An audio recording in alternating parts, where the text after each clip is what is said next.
चुगलखोर बहू। मधु अपने परिवार के साथ चंदनपुर शहर में रहती है। मधु की एक बड़ी ही बुरी आदत है, वो सबकी चुगली करती रहती है। रविवार के दिन मधु की ननद सीमा और उसके ससुराल वाले उनके घर आते हैं। खाना खाने के बाद सब लोग बैठकर बातें कर रहे होते हैं। और सीमा कैसी हो? ठीक हो भाभी, आप कैसी हो? मैं भी ना बढ़िया हूँ। अरे तुमने जो वो अचार भेजा था ना, बहुत अच्छा था। आपको अच्छा लगा? थैंक यू भाभी, मैं इस बार ना और भेज दूंगी। अरे नहीं नहीं, और मत भेजना, मम्मी जी को कुछ खास पसंद नहीं आया, ऐसा वो कह रही थी। अच्छा, क्या कह रही थी मम्मी अचार के बारे में? अचार के बारे में तो नहीं कह रही थी, वो तुम्हारे खाने के बारे में कह रही थी कि सीमा को अभी तक ठीक से खाना बनाना भी नहीं आया। क्या मम्मी ने ऐसा कहा? हाँ, पर कोई नहीं ना सीमा, तुम बुरा मत मानो, मुझे तो अचार बहुत पसंद आया। मम्मी को तो मेरा कोई काम पसंद ही नहीं आता, मेरे हर काम तो बस कमी ही ढूंढती रहती है। सीमा और उसके ससुराल वाले अपने घर जा रहे होते हैं। तब मधु की सास कहती है, अच्छा सीमा बेटा, अपना ख्याल रखना। हाँ हाँ ठीक है मम्मी। सीमा रूखेपन से जवाब देकर वहां से चली जाती है। अरे सीमा को क्या हो गया बहू, कुछ कहा क्या उसने? अब पता नहीं माँ जी। मधु अपनी सहेली संजना से बात कर रही होती है। अरे तुझे पता है, मैं ना शीला की पार्टी में गई थी उस दिन, तेरे बारे में पता नहीं वो लोग क्या क्या बातें कर रहे थे, मुझसे तो सुना भी नहीं गया। हाँ अच्छा, क्या कह रहे थे वो लोग?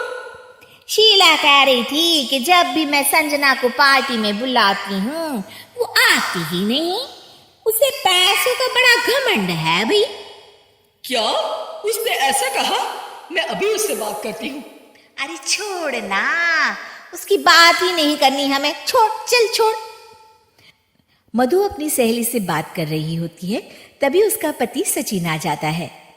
अच्छा संजना, मैं ना तुमसे बाद में बात करती हूँ, ठीक है? मधु इधर आओ। क्या हुआ जी? अरे पता नहीं क्या हो गया है, सीमा माँ से बात ही नहीं कर रही। तुमसे कुछ कहा था क्या उसने? नहीं तो जी, उसने तो कुछ नहीं कहा मुझे, पर क्या मधु, बताओ मुझे। जब ना हम सब बाहर बैठे थे तो मधु की सास मुझसे आकर बोली कि अब तुम लोग भी एसी खरीद लो, गर्मी बहुत लगती है यहाँ आकर। क्या उन्होंने ऐसा कहा? हाँ जी, ऐसा कहा। अब मधु के घर वाले ना हमेशा ही हमें नीचा दिखाते रहते हैं। नाराज तो हमें होना चाहिए, और सीमा नाराज होकर बैठी है। कोई बात नहीं, होने दो नाराज, हमें भी फर्क नहीं पड़ता। मधु मेरी एक बात ध्यान से सुनो, कोई जरूरत नहीं है आज के बाद उससे बात करने की। ठीक है जी। एक दिन मधु टीवी देख रही होती है और उसके पास सीमा का फोन आता है। मधु टीवी में इतना ज्यादा बिजी होती है कि फोन नहीं उठाती। अगले दिन सीमा घर पर आ जाती है। अरे वाह सीमा, आओ आओ, कितने दिनों बाद आई हो? हाँ हाँ, आप लोग तो मुझे भूल ही गए हैं ना बुलाते हैं ना फोन उठाते हैं। अरे ऐसा कुछ भी नहीं है, क्या हुआ सीमा, बताओ मुझे। आप लोगों को तो कुछ फर्क ही नहीं पड़ता।